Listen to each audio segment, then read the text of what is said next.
special guests of ours, Francine Newsom-Pfeiffer, the VP of Federal Relations, Pete McDonough, Senior Vice President of External Affairs, Rabbi Mendy Carlbeck of the Rutgers Chabad House, Shalonda Turner, who's the faculty advisor of Rutgers NAACP, Kate Sweeney, one of our very own board members of the Board of Trustees, Dan Harris, who's the president of Middlesex Young Dems. We have Ben, Vice Chancellor, Dr. Ben Cifuentes, here with us, and thank you so much for coming.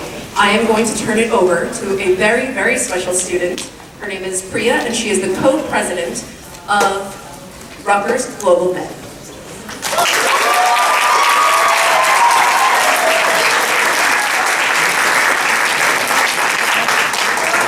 Welcome to tonight's town hall with Rutgers, hosted by Rutgers and Phil Murphy.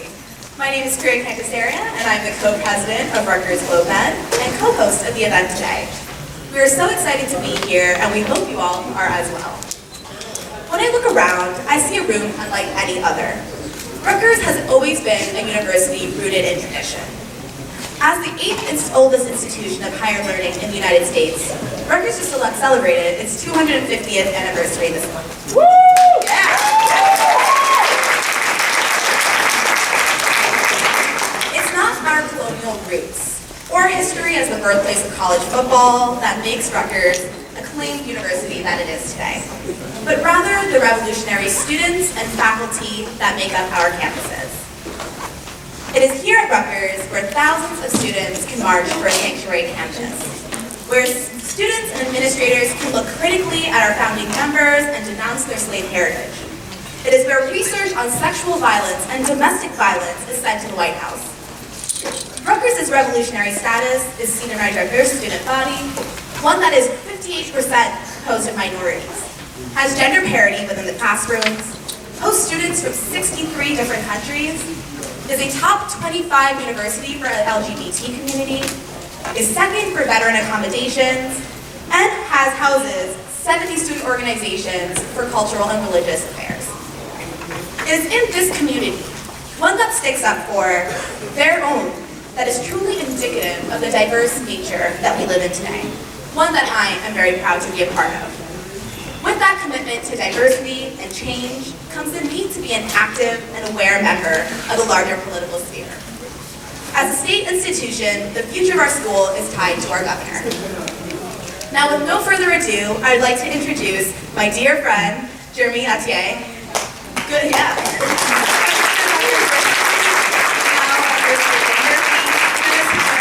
He's been a great inspiration to me and many others in this room.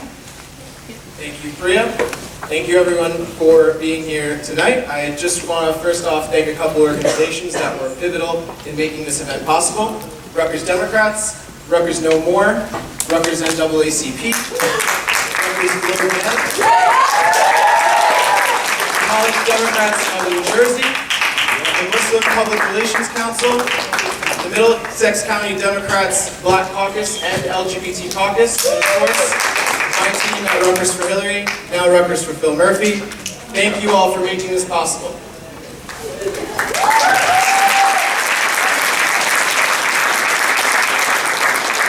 Now, to say the least, election night a couple weeks ago was brutal.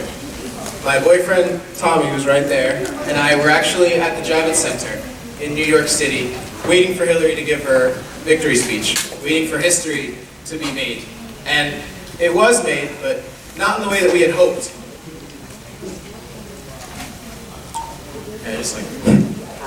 As those election results were coming in, I tried to stifle my doubts and stay as positive as I could. It wasn't until I saw my boyfriend crying next to me that I started to realize the gravity of what was actually going on. My right to marry the person that I loved was no longer definite. My friends who are people of color, who are women, who are Muslim, who are dreamers, I felt afraid for them. I still feel really afraid for them. If our next president attempts to take us back, we in New Jersey have to be prepared to fight back. Our governor's election, the first major state election in the country under a President Trump, will be the most watched contest in this country next year. we have the opportunity in New Jersey to send a message to progressives that the fight and the road back from a Trump presidency starts right here in the Garden State. It starts right now, and it starts with us.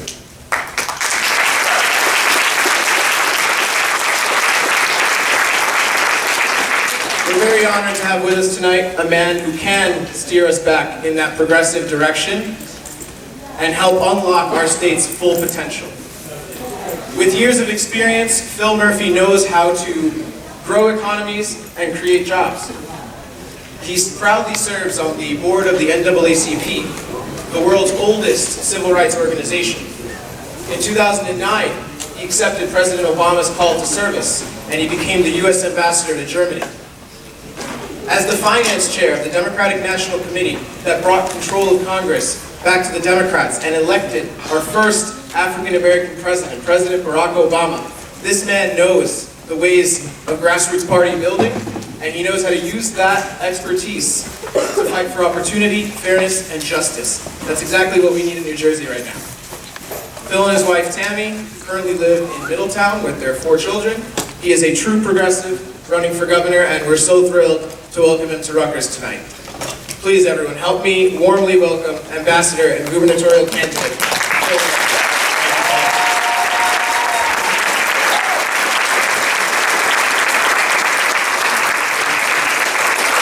Good evening. This mic is hot. A little too loud, I think. Where is my man Brett? Right here, right here. Hey, good morning. A little bit too much? You guys okay? Okay. Good evening, everyone. Good evening. What a treat to be here. I'm told Middlesex County freeholder Charlie Kenny's in the house. Is that true? Charlie, I see you in the back, man. You can't hide. Nice to see you. I am incredibly honored to be here. And as I was preparing to come here tonight, tonight's going to be a pretty serious night, actually, in many respects, but a night I hope you will agree with me that is filled also with opportunity and optimism. Because if all we do is cry in our beer, and I'm a Murphy, I have no problem with the beer, but if all we do is cry in our beer, we won't do what we need to do to get back what is rightfully ours. Is that fair? So we have to not only face some brutal facts, but we also have to keep our optimism. We have to keep our eye on the prize. We've got to make sure we're putting one foot in front of the other to get back, as I say, the country that we love so much and the state that we love so much. But I will warn you up front, it's a school night, but this is the first town hall we've done since Donald Trump apparently, and I use those words, apparently won the presidency. And so there's lots to talk about. I want to thank Priya and Jeremy for their extraordinary words and for being so impressive, not just tonight, but every night. So thank you guys very much for that.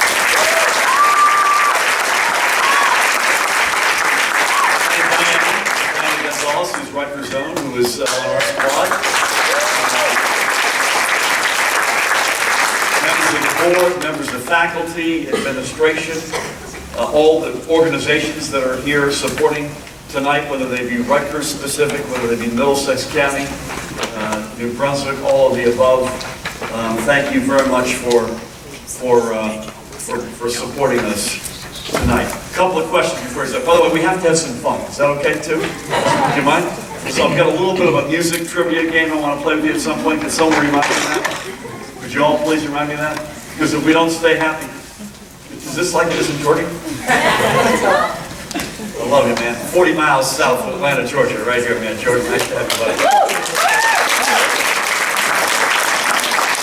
So don't let me forget the music, okay? Is that fair? Don't be so enthused. Come on, man. Okay, question. Raise your hand if you're a student. Wow. Okay, I got that covered. Keep your hand up if you're an undergraduate. Okay, bring them down. How about graduate students? Not many. You're in the back. They didn't give you seats. Anybody else? What are you studying? All right. Same. Religion. All right. Okay, back to the undergrads. Raise your hand if you're in the class of 2017. Keep up, keep up. Let's hear it from the seniors here. 2018. I was about to say 2016. I realized, man, I need a math lesson.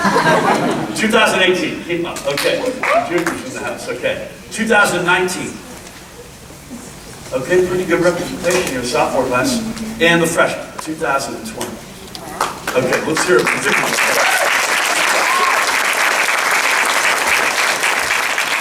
Raise your hand, Jordan is, raise your hand if you are not from the great state of New Jersey.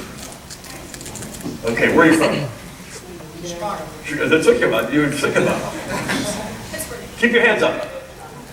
India, God bless you, where? Bangalore, okay. Washington, D.C. Washington, D.C. Florida. Missouri. Where in Florida? Daytona Beach. All right. Philly. Puerto Rico. I love that. Philly. Philly, okay. So we got a lot of Jersey folks here. Yeah. Is that fair to say? Okay. Nothing wrong with that, by the way. But we welcome our out-of-state or out-of-country brothers and sisters as well. Is that fair? Well, let's give them a big welcome. Really happy to have you here tonight.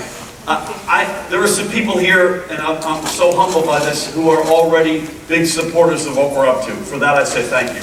There are many of you here tonight who are kicking the tires, and for that, we welcome that. We say thank you that you take the time to kick the tires. Just remember our website, Murphy4NJ.com. This is how you find us over here, Murphy4NJ.com. A couple of housekeeping items. We got some white cards. Are they still the same white cards we always used to have? Same white cards. If you got a question, could you fill out this out? It helps us in a couple of respects. One, if we get 10 questions on college affordability, we can bunch them and ask the one that encompasses as many of those as possible. Or alternatively, if we don't get to your question and we want to know how to find you, you can tell us how to find you. Is that fair? So that would be a huge point. We're also streaming live on Facebook. So the camera is right here. Hello, folks. Welcome to our Facebook friends. Honored to have you with us.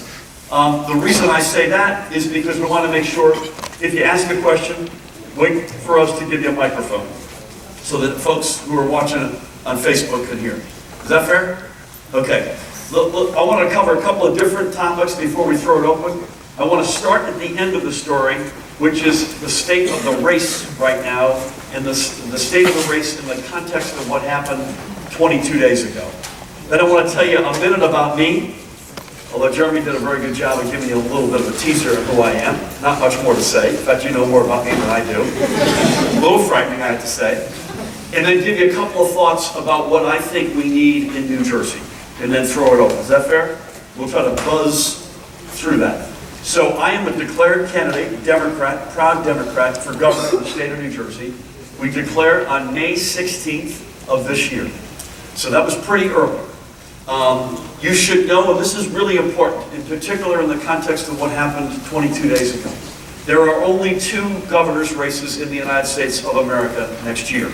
The Commonwealth of Virginia and the great state of New Jersey.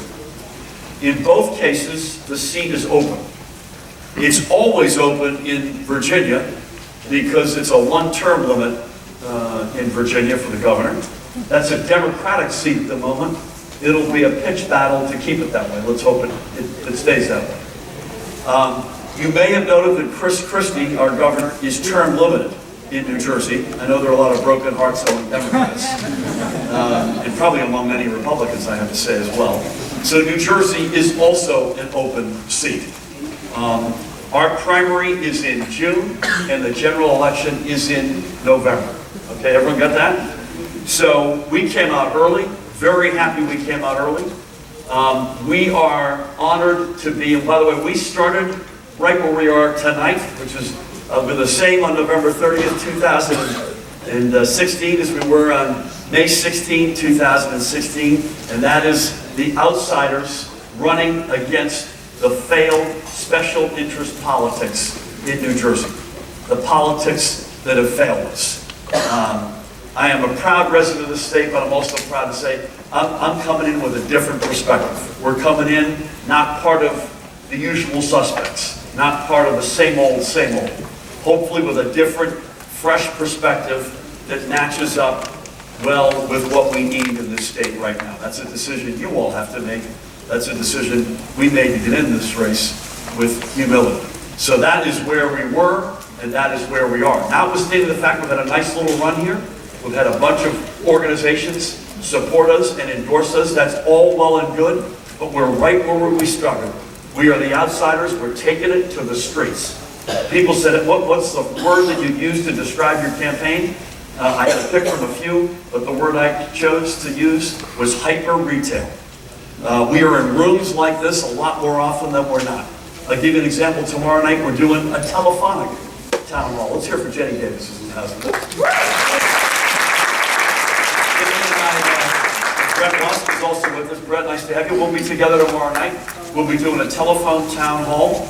We'll be going out to a whole lot of folks, and we'll get between 10 and 15,000 people on the phone. People who are really frustrated, they're sick and tired with our state, in the state it's in, who believe we can have a better New Jersey, and now believe, by the way, that we need to get our America back on top of that. So there's the enormous thirst for a fresh turn of the page, a fresh set of skills, a fresh perspective. And that's the basis upon which we started this campaign, and notwithstanding some early success, that's the basis upon which we will continue this campaign. Good news for me, and this is a democracy, we're not the only guy out there. There are other folks running, both as Democrats and Republicans. And let me tell you something, I welcome that. That's a good thing. But the state, given the state of New Jersey at the moment, given the state of crisis that it is in, and the desperate need for new leadership, the one thing that I know that we owe our citizens is an honest, fair, open, transparent, level playing field debate. So I welcome the competition on both sides of the aisle, and let's let the best person ultimately get and achieve the success. So we already had an important race, and then 22 days ago, the world and our country changed. The stakes got a lot higher. We're not only the only two governor's races up in 2017, but we will be the two states first up in the Trump presidency. And that means the weight is even heavier and more significant. And we're probably going to come back to this, whether I talk about it or whether you ask about it, but this is a time to be really, really vigilant. You know, decisions get made, and I'm speaking to the students here, decisions and policies get made when you're young in life, and you end up living with them, in many cases, for the rest of your life, in one way or another. You know, I was born in 1957, so I'm 59 years old. I was too young for it, but decisions that were made to go to war in the 1960s led to the Vietnam War, led to an enormous amount of sacrifice, heroic sacrifice, and huge fractures in our country. The Watergate fallout in the 70s and the implications for Congress and then the White House. The Reagan White House of anti-administration, anti-big government. We're still living with that, folks, today. Ronald Reagan got elected 36 years ago this month. And you all weren't even born when he got elected. You weren't even close to being born. But you're still living with that these 36 years later.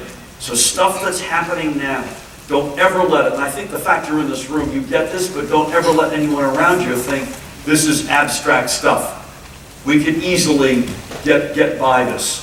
We can easily deal with this. I'll stay with Reagan. I remember the morning after he got elected. I was 23 years old. Beat Jimmy Carter, the incumbent president. I thought, you know what? If we are vigilant, if we stick to our guns, if we stand for what we believe in, we'll get this thing back. Well, I was kind of half right. We didn't get it back for 12 years. I remember the several weeks where Al Gore and George W. Bush were having it out in the year 2000, and Bush won. He really didn't win. As Al Gore used to say in politics, you win some, you lose some, and then there's that pesky third category, which we're dealing with again in this election, with Hillary Clinton having won, I believe, a margin of at least 2 million votes more than Donald Trump. But that was another 8 years.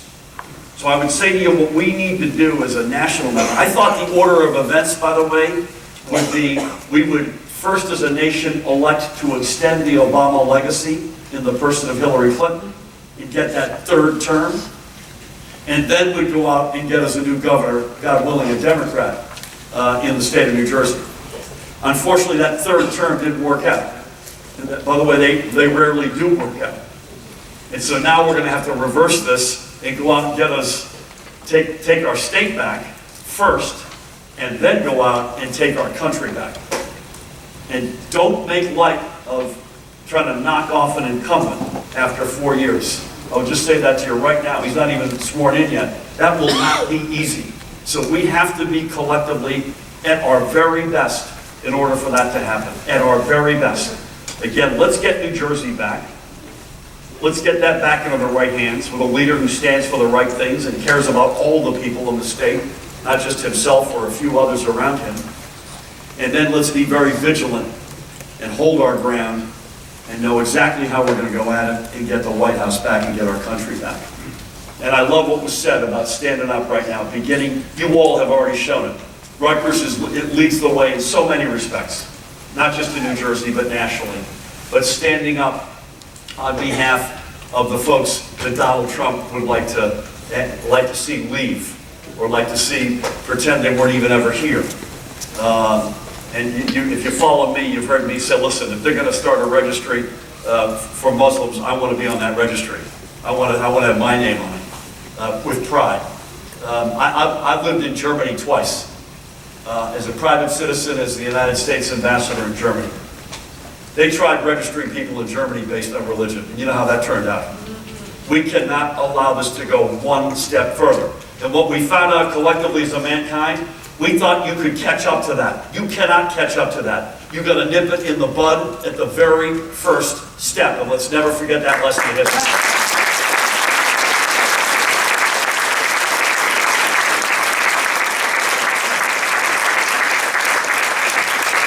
So whether it's building walls or registering folks based on religion or deportations or putting forth folks to be nominated for cabinet positions that frankly are in some cases flat out racists.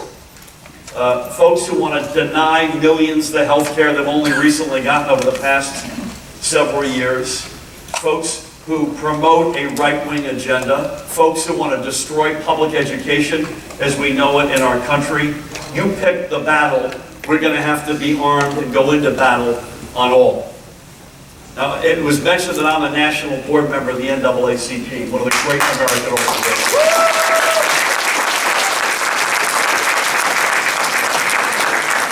I'm there because of my friendship with the late Julian Bond. And sadly, Julian passed a year ago, August. The morning after Trump apparently, and I want to continue to use that word, apparently won the election, Julian's widow, who's a dear friend, sent me a note, and this is a comment that I think is relevant for us here tonight and for the next several years. She said, don't forget what Julian used to say. Stop agonizing and start organizing. Now, that's a very good message for all of us to remember. I think we have to get through the mourning period as fast as we can and figure out what we're going to do about it. And again, I want to warn us all, it's really hard to take the White House back after 4 years, so we should not underestimate. As crazy as we might think this person is, we cannot underestimate the job before us. Is that fair? Okay, I want to tell you a little bit more about me and what we're up to. Take my coat off. A little bit of in here. Apologies. Everybody good? Please don't forget the music. Can somebody remind me of that? You promise? Somebody? John? Help me out? Okay. I just real quick on me, because we got a lot of ground to cover. I was born in Boston, so please don't hold that against me. Grew up middle class on a good day. I think others would call it working poor. My dad didn't get out of high school. My mom did. She made sure we went to college. He made sure we cared about civic responsibility, politics. I'm a proud public school product. Went to Harvard College on scholarship and loans, which I feel like I was paying off as I was walking in here. Something I suspect we all have in common. More on that in a moment. I'm not taking off anymore. I'm tired. I don't want anyone to get too fritzed. They're sitting on the edge of their chair here. I got a graduate degree at the University of Pennsylvania in the great city of Philadelphia. Worked in financial services for 20 years as the most unlikely banker you've ever met in your whole life. I promise you, I had no banking role models in my life. How I ended up there, I still wonder. Worked in New York, Germany, which matters later in life, Asia. Spent a lot of time in India on business. And then back in New York, left that business about 13 years ago. At the end of that time, I got involved as a Democrat beyond just voting. I was a little mad at myself that I was a regular voter, but I didn't do much else. So whether it was Democratic Party stuff or philanthropic or other things, I started getting involved at the end of my business career. And then when I left that career, that stuff became my life. So I became, as Jeremy said, the National Finance Chair for the Democratic National Committee, alongside my man, who I think would be a brilliant leader of our party right now. I know at a minimum we need a full-time chair for the Democratic National Committee. That's an incredibly important step we have to take in February. But I want all of you to give it up for my friend, the once and future chair, Howard Dean. Let's get it.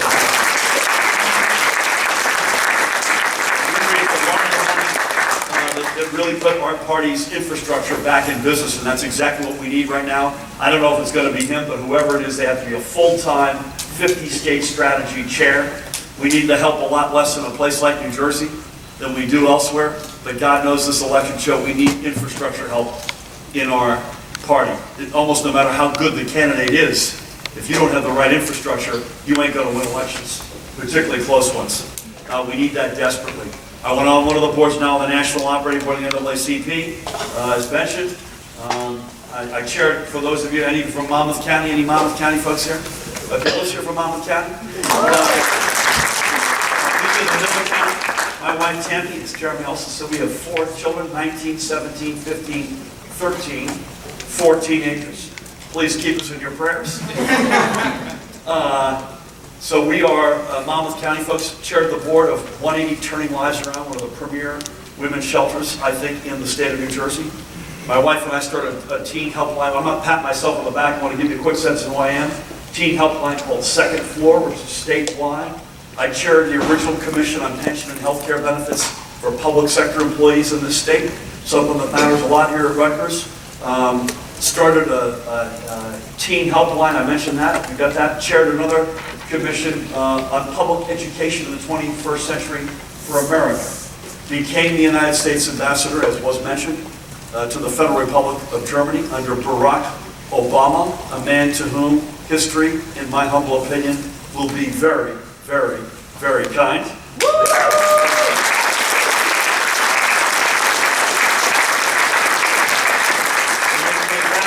Came back to Monmouth County about 3+ years ago. We never left, we kept our house. We came back, we realized we were coming back, we got our kids organized, and we were faced with something that is the reason we're probably here tonight. And that is a very popular governor 3 years ago, you can look it up 3 years ago today, and a body of work that he had produced, which was incredibly underwhelming. I'm a big, it's the economy stupid school of thought, meaning that leaders in politics are popular if the economy is booming. This is one of the biggest anomalies I've ever been associated with. A very popular governor, and an economy was the exact opposite of booming. And that one option, by the way, that gap has closed, and it has not closed because the economy is now booming. This is now a very unpopular governor and an economy that is still lagging in almost every respect. As recently, I give you one data point, you only need one.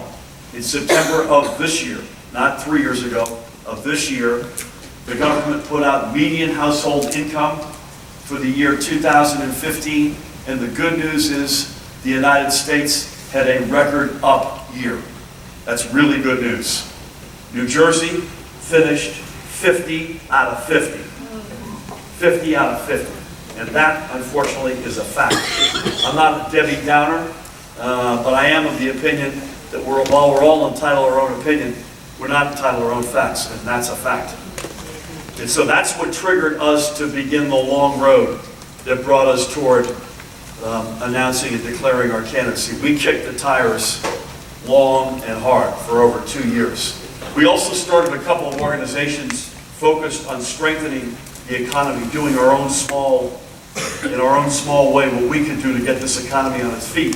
And I want to, in particular, point out a program we started because it's got a big Rutgers shout out to it.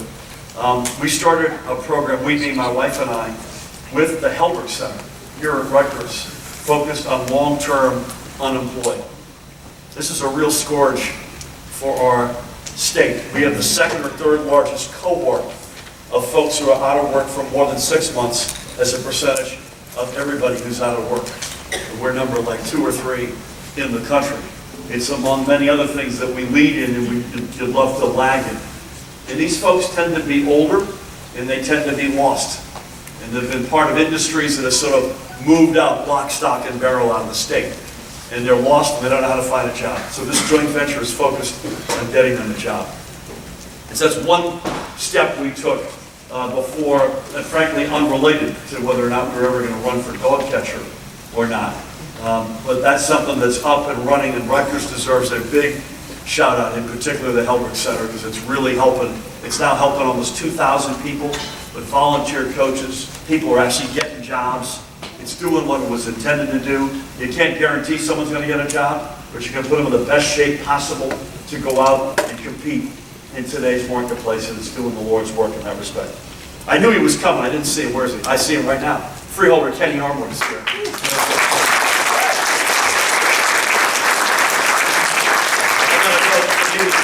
I couldn't find you. I saw Charlie. I couldn't find you, Ken, so I apologize for that. So I mentioned we declared on May 16th.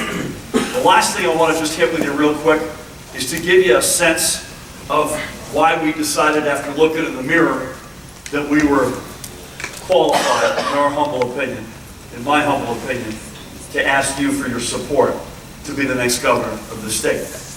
Because you ought to know, I think you ought to know what I asked myself and we asked ourselves. Maybe they're the same questions you've got. And maybe you've got your own questions, and we'll get to all the above. And I think that's the hardest part. I don't think it's hard coming up with what's wrong with New Jersey. It's a little harder coming up with what the, by the way, Freeholder Brendan Gill is here, who was our campaign manager.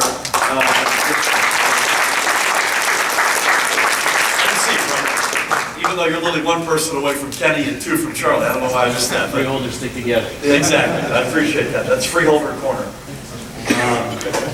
Again, we know unfortunately the list of what's challenged in the state is long and growing. We could have our probably just different opinions on what your plans would be to deal with those problems. But the hardest part for me was to say, listen, if this is what New Jersey needs, this is who I am, how seamless is that match?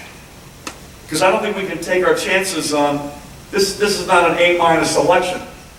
We got to make sure this is pass-fail. We got the right guy or gal who's going to be the next governor. And so that's the hardest part for me, to look in the mirror and say, listen, how's the match, Murphy? How well do I match the need or the opportunity? And the questions I asked myself sort of circled around a 3-legged stool. Number 1, what kind of a leader am I? And what kind of a leader do we need?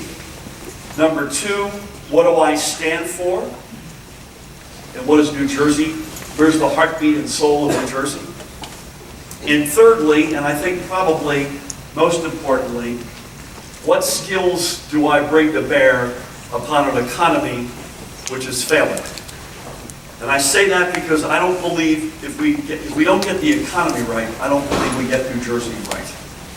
We won't have the money that we need to pay for the programs for the folks who need government the most unless we get this economy moving. And moving in a way that's the right way, not just moving in any way. As it relates to what kind of a leader I am, the first question I asked myself was, what kind of a leader is Chris Christie? Right? He's an us versus them leader. There's a reason why he supports Donald Trump. They see things the same way. They see things along lines, dividing lines between pieces and sections of society, constantly pitting us against them. And to what end? And by the way, including a fair amount of name calling, whether it's a public school teacher or a policeman or anybody who might disagree with them. That's not the school of leadership that I was born in. I'm born in the inclusive, under the inclusive star, where you try to find common ground, even when you're disagreeing with each other. Just because you're trying to find common ground, does that mean you won't disagree? Heck no, we'll disagree. I guarantee you that's the case. The question is, what are we going to do when we disagree? We're going to do it with respect. Will we still have that energy and passion to find the common ground? I'm a big sports fan. Will we be like the managers who have it out in the locker room or in the newspaper? Count me, I'll be in the locker room. Roll up the sleeves, we'll be at one table, and we're going to work things out because we have big things to work out. Let there be no doubt about it. Second question I mentioned, so that second leg of the stool is, what do you stand for? And again, I could spend a lot of time telling you what he stands for, but I look at things that we used to be really good at that we've gotten away from. I feel like the state's been hijacked by somebody to fit his own personal narrative in the context of sort of a right-wing Republican presidential election process. So what happened to the state that was a leader in environmental policy? What happened to the state that funded fully women's health? What happened to the state that used to be out ahead of lead paint remediation and lead remediation programs? How about the state that used to regularly pass common sense gun safety laws? The state that claimed that it wanted to comprehensively reform the criminal justice system. The state that used to put a lot more money into higher education than it does today. That used to wear that as a badge of honor. You all know the recession we went through. A lot of states cut money from higher ed in that recession. There were very few who were still doing it, and we're one of them. And that's coming out of your backs. And I think importantly, it's coming out in the broader society, in the broader economy. If you look at the states that are investing aggressively in higher education, you walk away with a couple of reactions. One is, nothing's terribly affordable these days, but at least they're more affordable, when there's a better balance between what the state's ponying up and what you are ponying up.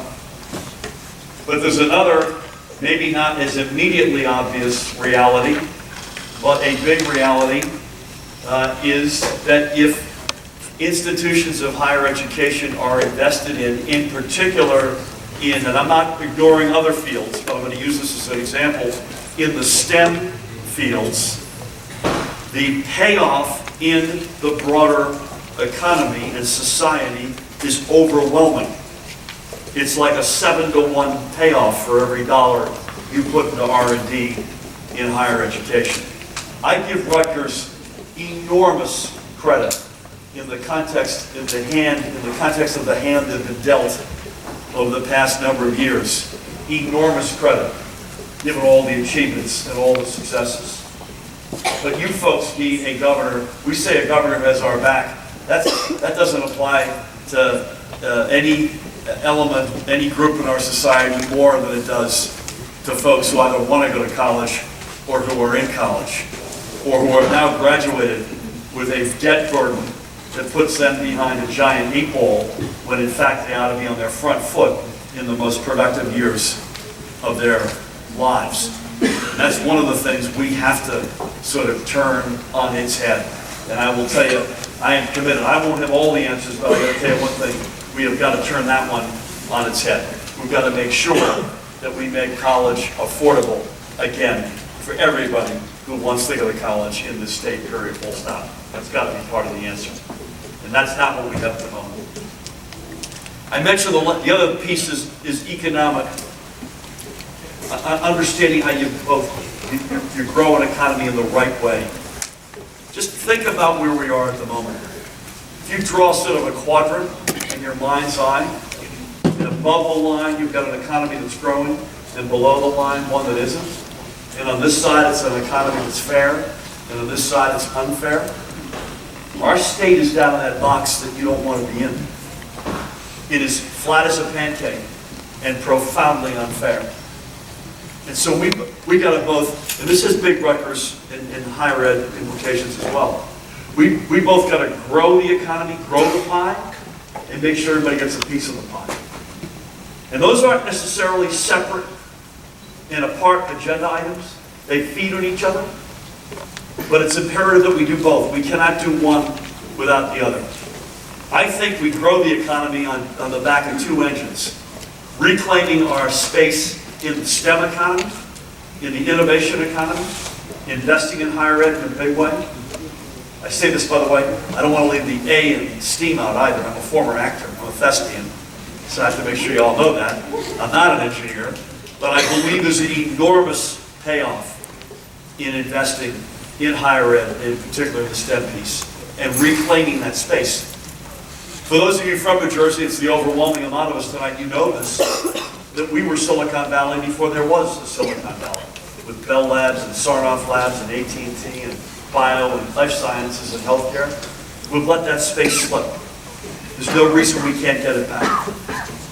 Boston right now, where I grew up, Boston's got that working. And again, the elements, the ecosystem that is built there's no reason why we can't build it here. Higher ed, communities that millennials want to live in, 21st century infrastructure, great public schools, all the stuff that we know is within our grasp. The other big engine is the infrastructure economy. Take complete advantage of our location and do it responsibly. We're the densest state in the nation. That means we got to take advantage of our location very carefully. There's no reason we can't with the right leadership. I'm confident we will with the right leadership, but it has to be done carefully. We have a location that 49 other states would die to have. And so our job is to take maximum advantage of that. And we're doing neither. We're not growing the innovation economy. We're not taking advantage of our location. We got to do both. If we do, we start growing again. I think we start growing again in a big way. And I said we got to make it fair. We got to make sure everybody gets a piece of the pie. That's minimum wage. It's earned sick leave. It's child-dependent care tax credits. It's making college more affordable. It's equal pay for equal work, right?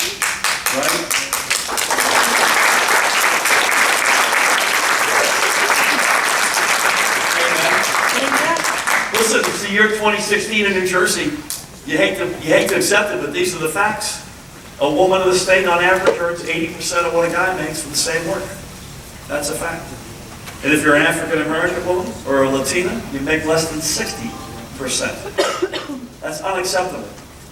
There's a law that just got passed. I hate to keep saying this, because I think we can be better and will be better than Massachusetts, but they just passed a law up there, which is so simple, its elegance is in its simplicity. And I'm not sure you're following this, but if we pass this in New Jersey, and I'd sign this bill in a minute, we'd instantly change the whole equal pay piece. And that's the following. It's now against the law to ask anyone what their salary is in their current job when they're interviewing for a new job. It's against the law. Because research showed if you were a woman or a person of color, or both, you were in a hole that you never got out of. It was self-perpetuating. That is now almost overnight stopped in Massachusetts. And that's the world you're going to walk into, whether you're class of 2017, 18, 19, 20. We got to make sure we got jobs, the right kind of jobs.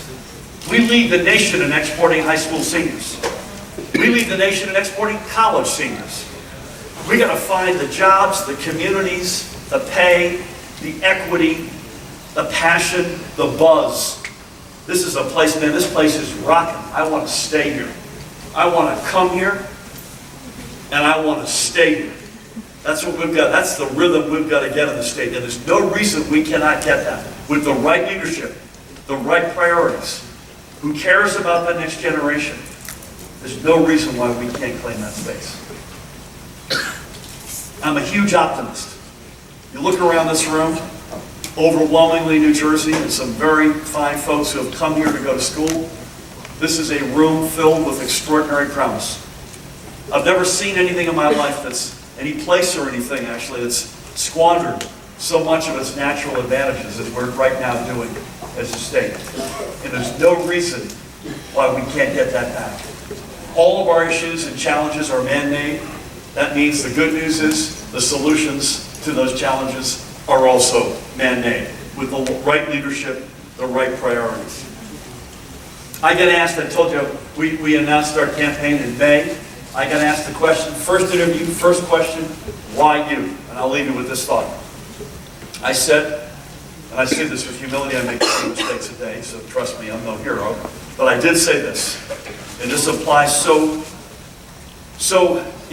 particularly to this room tonight. And that is this.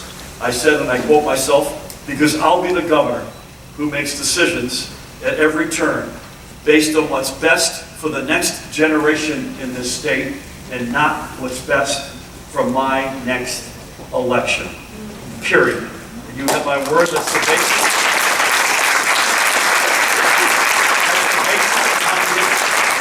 We will govern this state. We may not always agree, but I would ask you with great humility, please put me in the category of the right people going into government for the right reasons, trying to do the right things. That even when we disagree, you'll say, you know what? This guy, there's no backstory, there's no drama, he's not part of the machine, he's not part of the problems we've got. He's trying to do the right thing. I give him credit for that. Please throw me in that category. I will be honored by it. I'm so honored to be here tonight. You are our promise. It is on your backs, and I say that in the best sense, that we ride our way back to the top. I was almost going to say that we make New Jersey great again. I can't believe I almost said that. But you know what I mean. I'm not going to quote, "He who shall not be named." And don't forget what I said about the mission at hand here. I'm going to stop where I started. We've got to win New Jersey back together. We must do that. That will now be the first step. But we have to walk and chew gum at the same time. We have got to stand and be vigilant and organize and make sure we have got a plan in place that is well-reasoned, well-executed to not just get New Jersey back first, but get the United States of America back. Thank you very much for your attention.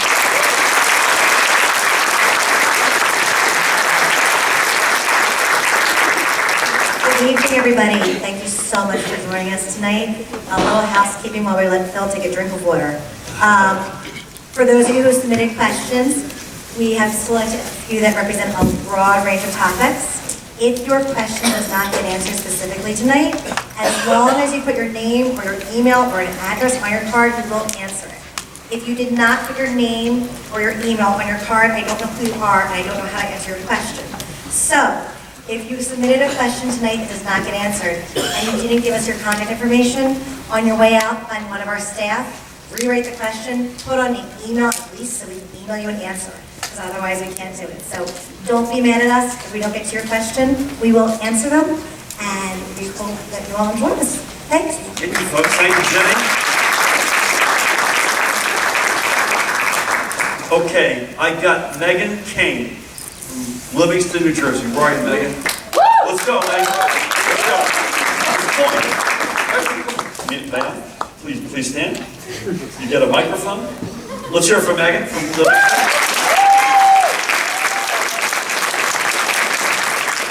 You got a question about, a very serious question about sexual assault. You want to read it, or how do you want to do that? Sure. Okay.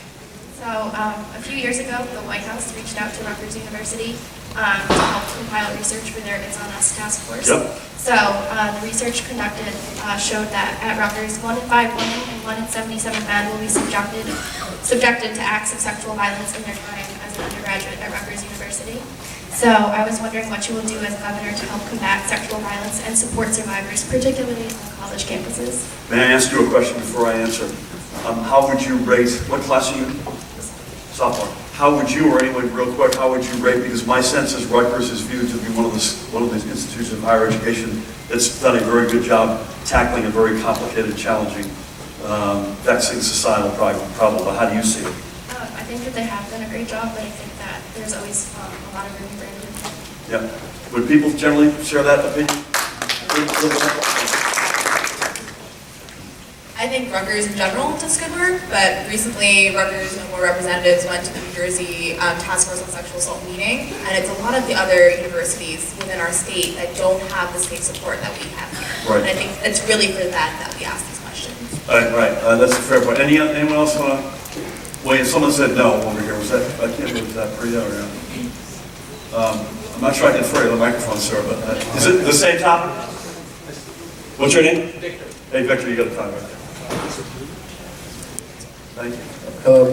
I just want to add that here at Rutgers, New Brunswick, we have great support, but actually in Rutgers, Kansas, Rutgers, Newark, they can have a lot more better support. Like here in Rutgers, New Brunswick, anyone who experiences any type of sexual assault can attend BPDA, but that same services aren't available in person in Kansas and Newark as well. So Rutgers, New Brunswick is really the subset that's leading the way in New Jersey. Great. Well, listen, these are all great. Thank you for the question, and thank you for the follow-on comments.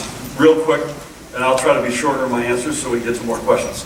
Number one, it is my sense that Rutgers is a leader as a general matter, but you brought up two very good points. That part of the reason why a lot of schools meet is that Rutgers can help the other schools get better, and not all campuses, I'm not sure what happened to Victor. There you go. Not all campuses at Rutgers are at the same level of quality of service. So I have to accept that, and those all sound like very fair points.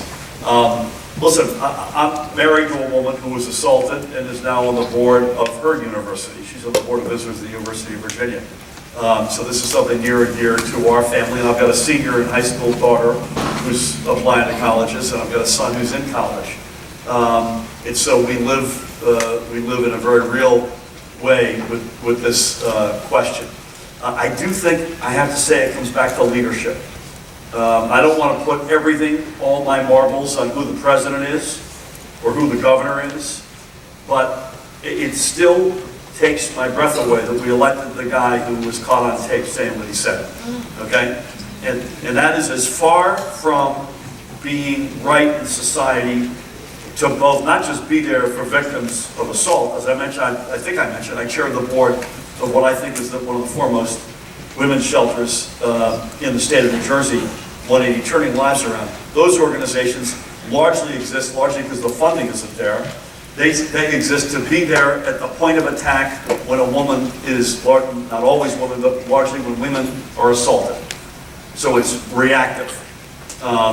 So you've got that piece, which there's never enough money to go around, right? Either from the federal government or from the state government. And given the leaders we have at the moment, we probably shouldn't be, or we will have, we probably shouldn't be surprised by that. Some of this is flat out money. There's rarely money, which is why I'm impressed by Rutgers. It sounds like a particular Rutgers, New Brunswick. There's rarely money to do the preventative stuff, the educational stuff. So in most cases where it's working and things are actually at a reasonable place, it's good on defense, lousy on offense. And so I'd love to be a leader who says, you know what, we need to be best in class in both. That we need to be there at the darkest moments, at the point of attack, at the moment of attack. But even maybe more importantly, that we did the work, the education, the groundwork that prevented 80% of what otherwise would have happened. So please count me in somebody who cares about this, both at a very personal level and at a societal level, deeply. So let's hear from Megan. Great question.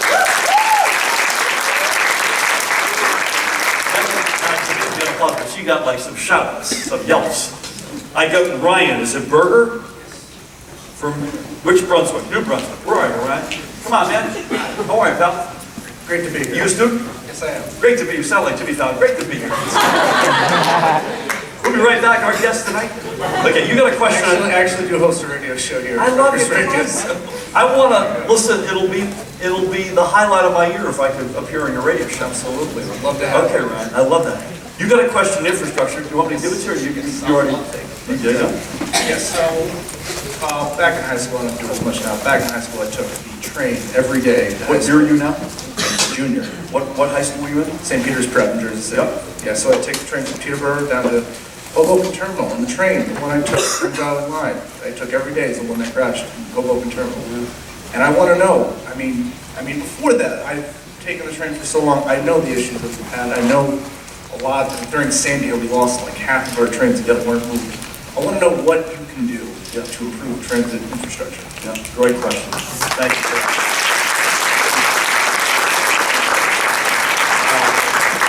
Great high school, and you've chosen a great college as well. Listen, as I said, this is not just any state. This is a state that sort of lives and dies by its infrastructure, whether it's roads, rails, bridges, tunnels. Frankly, we spend most of our time talking about that. We ought to be also spending a fair amount of time, I'll come back to your question, on things like what can we do to prevent damage, God forbid if we get the next superstorm Sandy. You know, one of the smart things we could do, and I shout out to Don Zimmer of Hoboken, the mayor, who's got what I would call a Dutch solution, taken from the Dutch because their whole country is basically underwater. So they're world class in figuring this kind of infrastructure out. But she needs money from the state and the federal government. So there's that kind of infrastructure as well. The stories, I think particularly since that crash, I had to tell you before that, obviously, with the interruptions in service, I mean, how many people have heard the following? It's probably you as well. Every time two of our kids run on the trains today, fares going up, service going down. And you could fill in the blank in New Jersey as sort of, and you can't lay all this on one administration, in fairness either. A lot of this stuff's been a long time building. But the price for X keeps going up, and the Y I get back for X is going down. And New Jersey Transit is a great example. Or the tolls that we pay to cross the Hudson River in exchange for the bridges and roads that we drive on. And then in particular, since this crash, this tragedy, it's come out, the deficiency in safety, the lack of oversight, the lack of pure investment. We have to get into Paul Krugman, who I'm a big fan of, wrote an article, I think about 2 or 3 months ago now, where he made the following observation, that America faced a dual reality that it had never faced before, which was crumbling, decrepit infrastructure on the one hand, and all-time low interest rates on the other hand. Now, the former has not changed. Interest rates have come up a little bit, but they're still pretty darn low.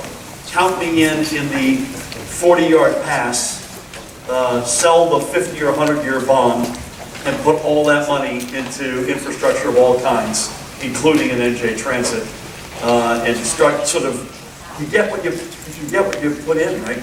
And we're putting nothing in and we're getting back. It shouldn't surprise us. We've got to turn that around. Again, we're a state. This is not optional. This is a state that lives on the backs of institutions like NJ Transit. It's not one of these, we'll get to it when we can. We live or die, in this case, unfortunately, literally, on the back. Let's hear it again for Ryan.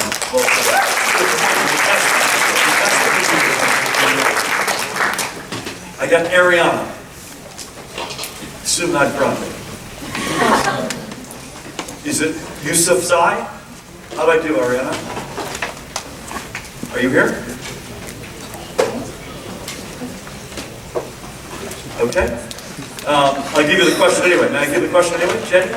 With your blessing? It's on education. Ariana is from Monroe Township, which is a community I know very well, here in Middlesex County. As a high school senior, I've seen firsthand the effects of Common Core standards and PARCC testing in my own high school. What are your plans for improving education, primary, secondary, schooling, to make NJ students more competitive on a global scale?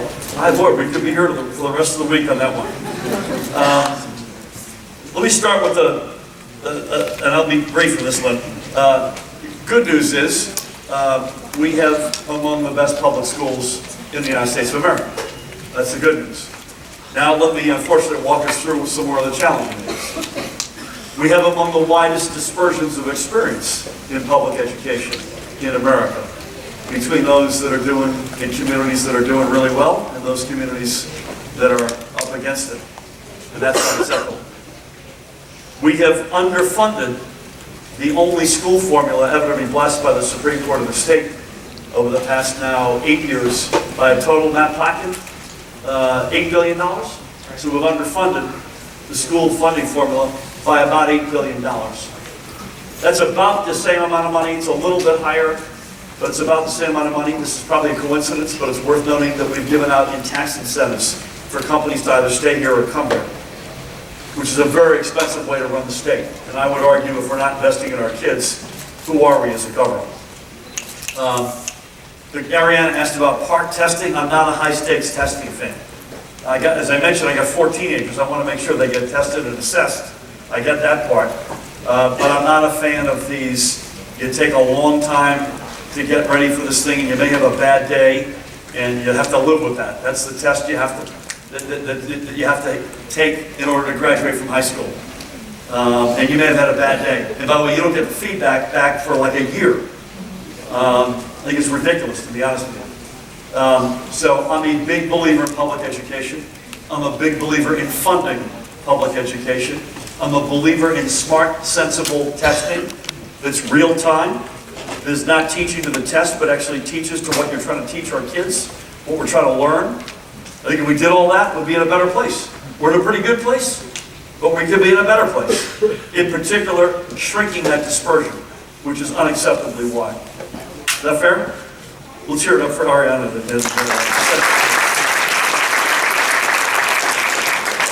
I got Sandeep Potankar. Did I get that right? From Marlboro? Yeah. How'd I do, Sandeep? How'd I do the name? You're kind of damning me with faint praise, but that it was fine. Okay, in from Marlboro. Nice to see you again. Do you want to ask? You got a question on wages and unskilled workers? Yes. So, as we all know, unskilled workers were a big part of the deciding factor in the presidential election. So, what will you do to ensure that our state has employment opportunities with livable wages for both skilled and unskilled workers? Great question. Let's hear it for Sandeep.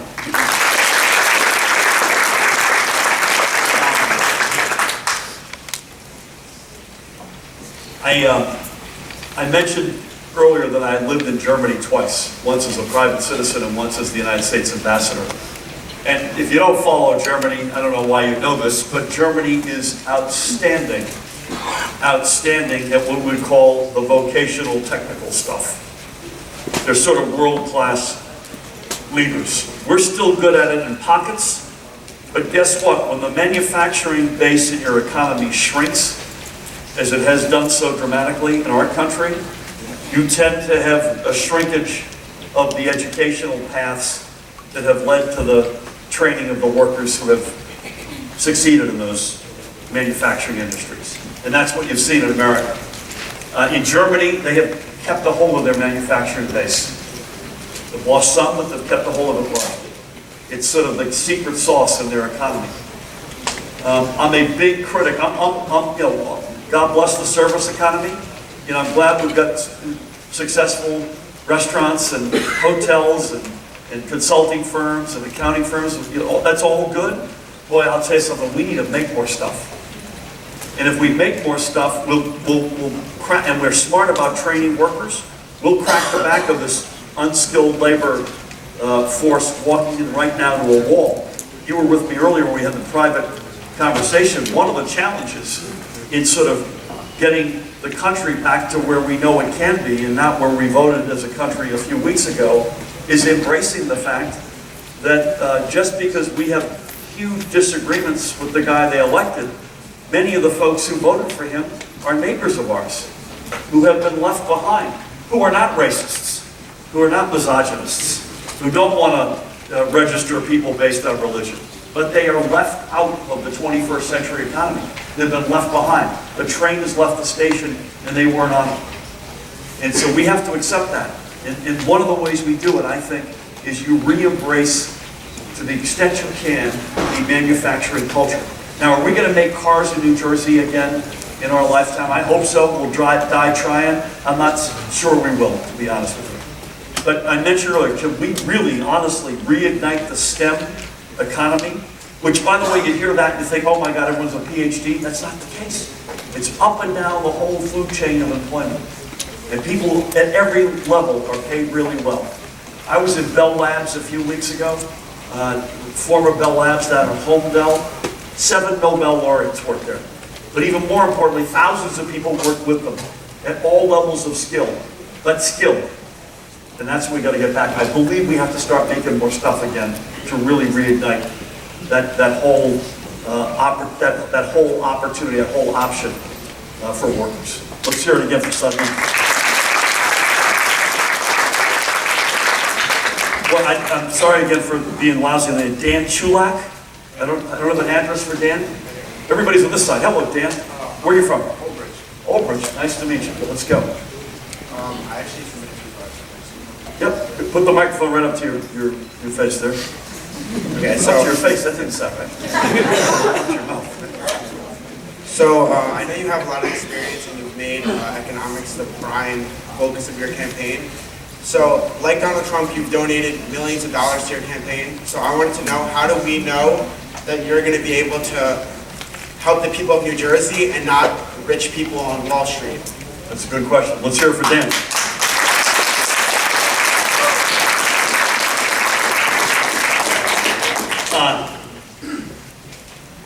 I actually don't know what Donald Trump did with his campaign. I'd be interested to see what the campaign reports say at the end. Let me tell you, the most important part about me is, and I just wish that I had a videotape of my life growing up in the 1960s. We grew up in a house where until I was 9 years old, I was living in the same bedroom as my parents. I had 2 sisters who shared a room. We lived with an aunt. I think it was her house, actually, technically. I hope she invited us in.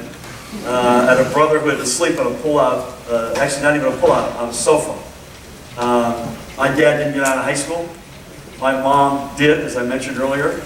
He went from job to job. He was a paid pallbearer. Managed a liquor store for some folks who owned it. My mom was a secretary. We worked in a garment factory. That's the most, other than raising 4 kids, sort of the bookend experiences in my life are the most important in my life. And that's what drives me. That's the passion. That's the world I grew up in. And the sad part, I think about, I don't know why I hang my hat on this, but I think about when I was 10 years old, which for me was 1967, which is frightening. And I was thinking, we had no money. Not 2 nickels to rub together. We were happy. There's no question we were happy. But we had no money. And that was the source of tension in our family. But we were growing up in John Kennedy's America and Lyndon Johnson's America. And it was an America, as a 10-year-old, where you sort of knew the deal was if you worked hard and you went to school, you got good grades, you stayed out of trouble, you'd do better than your mom and dad did. That was sort of something you put in the bank. And one of the driving reasons that I have embarked on this mission is, I don't think that 10-year-old kid in the family that's hanging in the middle class by a thread, whose parents are probably comfortably called working poor, that's my word. I don't know that kid today can put that deal in the bank. And if you said to me, what's the singular reason, what's the singular chapter in your life that burns deeply in you, that gives you the passion to be here tonight? And what is the one fact today that exists in this state that drives you? That's the combination. The passion of how I grew up and the fact that there were kids like that in this state. I mentioned earlier about making college more affordable and accessible. You know what the real tragedy in this state? It's enough of a tragedy that a lot of you will graduate with $30,000+, if not more, of debt. That's unacceptable. That is unacceptable. But an even bigger tragedy is there are kids who want to be in this room tonight, who are in high school aspiring to be here, or maybe they've graduated, who have got the grades, they've got the passion, they've got the interest and the work ethic, but they're not in this room tonight for one reason and one reason only. They can't find the money to go to college. And this is 2016 in New Jersey, in the United States of America. That should be, and it will be under my watch, completely and totally unacceptable. Nice question, Dan. I appreciate it.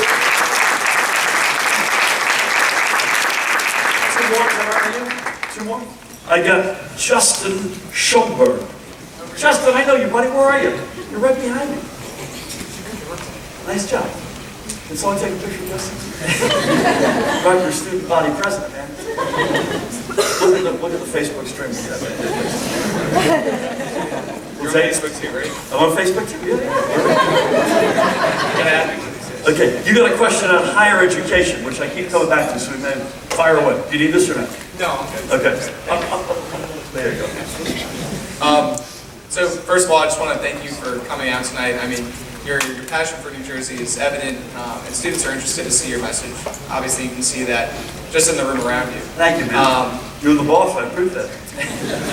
So one of, or the biggest issue that we see as a student government at Rutgers is college affordability. You know it's an issue. Everyone in this room knows it's an issue. Over the past decade alone, funding for higher education across the state of New Jersey has been cut consistently. I mean, just at do like Rutgers as a case example. This past year, we received $375 million from the state of New Jersey, an all-time low. Yep. When we're a billion-dollar institution with billions of dollars of expenses, and the funding from the state of New Jersey is supposed to be one of our main revenue sources, and now it's at $375 million, the burden to pay for all of those expenses falls on the backs of the students, the hundreds of students who are sitting around here, the tens of thousands of students sitting in at this university, and the hundreds of thousands of students across the state of New Jersey. My question is not just about college affordability, but it's about taking the burden off our backs and reallocating it back into the state's budget. So what will you do specifically about state funding for higher education and for Rutgers University? Let's hear it for Justin.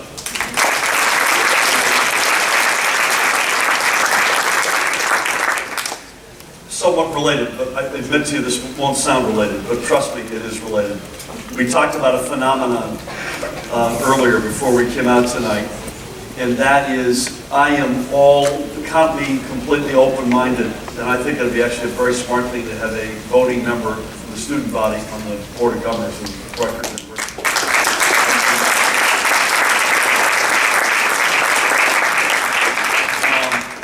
Because it is related, right? Yeah.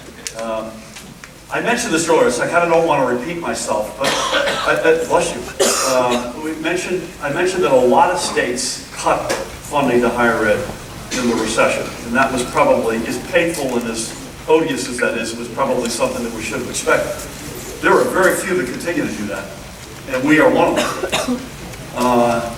Now, one level, the state's budget's $35 billion, a lot of zeros, thick book, your eyes gloss over. But you know what? It screams out your priorities. Just as I mentioned earlier about funding public education, if you underfund the only formula that's ever been blessed in the state of New Jersey by $8 billion, as my son Sam, who's 13, would say that's billion with a B, over 7 years, you're making a statement about what your priorities are. And the same would go to funding higher ed. So the simple answer is, you got to do what it takes to find the money. And it's a twofer. This is so important, I'm getting on my knees. It's a twofer, because at one level, it should make its way to you all, so that you have, the field is a little bit more leveled. And I don't think, by the way, you can turn this around overnight. I'm not going to overstate or overpromise here. But that you get this a little bit more leveled and make it a fairer deal for students. But secondly, it's this comment I made earlier.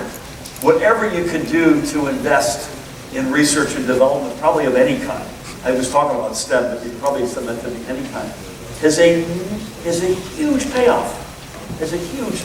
People will say it's sort of in the $7 to $1 range in STEM. I'm not sure it's that way everywhere, in every field. And those are 2-for-1s, right? So that's kind of, by the way, if you look at the renaissance of this community, New Brunswick, over the course of the last 30-odd years, under only 2 mayors, John Lynch and Jim Cahill, working with Rutgers, working with the state, working with corporate citizens like Johnson & Johnson, right? Working with the local hospitals. This is a great test case. It's a great success story in this state. We need more of it. We need more here, but we need more of it around the state. It's got to be what we're committed to. Justin, let's hear from you, buddy. Thanks for everything. Last question. Forgot the music. We got to throw the music. Okay. Daniel Bianchini, did I get it right, Daniel, from Highland Park? Everybody who's asked a question, come over here. Hang on, is this Jen? Is this on purpose? Okay. Hey, Daniel. Hey, how are you, sir? Don't worry. You got a question about the Democratic Party. So, after this election, it became clear that the Democratic Party is struggling nationwide. Republicans will soon have control of all three federal branches of government. In 2018, there will be 15 Democratic governors and 13 Democratic state legislatures. As governor, how will you keep our state blue and push blue values in the midst of a wave of red nationwide? Good question. Let's hear it from Daniel.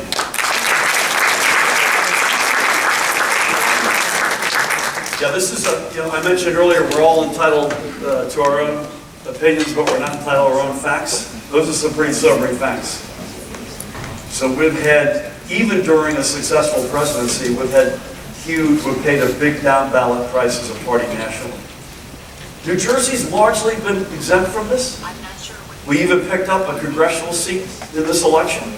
So our delegation went from 6-6 to 7-5. So as a proud Democrat, it sounds like you are as well. That's good for the home team. We had very few of those pickups nationally. We did not take control of the Senate. We won very few House seats. We are the lowest representation of governors since 1922. We've had historical state legislative, as you point out very, very well, articulately down ballot losses. I'll be brief in my answer. As it relates to me, I'll do everything I can.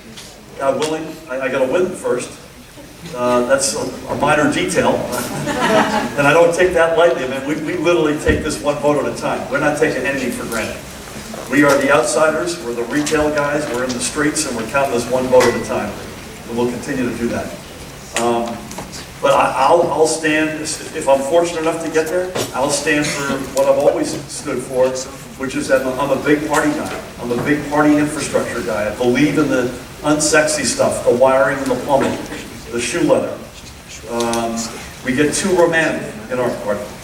We get too caught up, particularly at the top of the ballot. And we don't do the stuff you need to do down ballot. I hope that that's, in my own small way, again, if I'm fortunate enough to get there, that's an impression that I can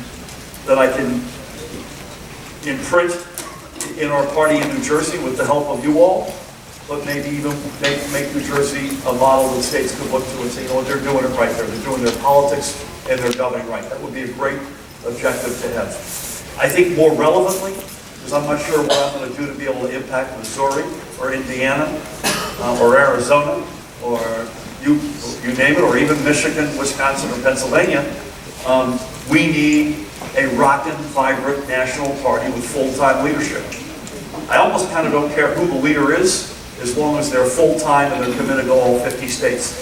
And that's why I went to work alongside Howard Dean. He was committed. He's frankly, for all the reputation of Howard Dean, not a real lefty as an ideological matter, a proud Democrat, but more importantly, he was a big party infrastructure guy. And that's our gal. We just need a leader who's full-time, who's committed to that, and who's committed to making sure we're in business every day of a 4-year cycle and in every state in the union. And we take every point in the ballot seriously and every vote seriously. Those are the criteria we should apply to our next leader. And I believe if we get whoever that leader is, we will get back faster than we may think at the moment. But this is pretty grim at the moment. We get a hole to climb out of. I believe we will, but we have a hole to climb out of. Okay, as opposed to playing the music, I guess got to do a quick poll here. You ready? Okay, I'm giving you 5 choices. This is important. I don't know if you want to raise your hand with the winner. Is that all right, Jenny? You okay with it? Okay. 5 choices. What's your favorite of these songs? This is important. You've got Starboy by The Weeknd, Closer by the Chainsmokers, Okay Easy, 24 Karat Magic by Bruno Mars, Easy, Let Me Love You by Justin Bieber. I know. And I don't want to tip my hand, but Black Beatles by Ray Shrummer. Okay? Those are my choices. You ready? Let's hear it. Maybe we'll do like a voice vote. Let's hear it for Starboy by The Weeknd. We got one hand and a couple of yelps over here. Anybody? Okay, Closer by the Chainsmokers. You know, Bruce Springsteen would say right now, is anybody alive out there? 24 Karat Magic by Bruno Mars. Whoa, the preliminary round, I didn't think he was going to do well. Okay, Let Me Love You by the Beef Stir.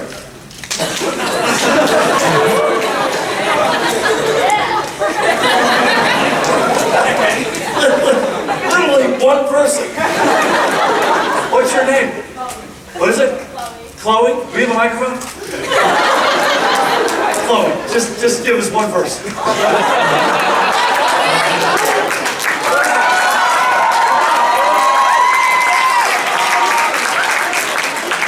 My mom's is a really bad singer. How about just maybe speak a line? Alright, Let Me Love You.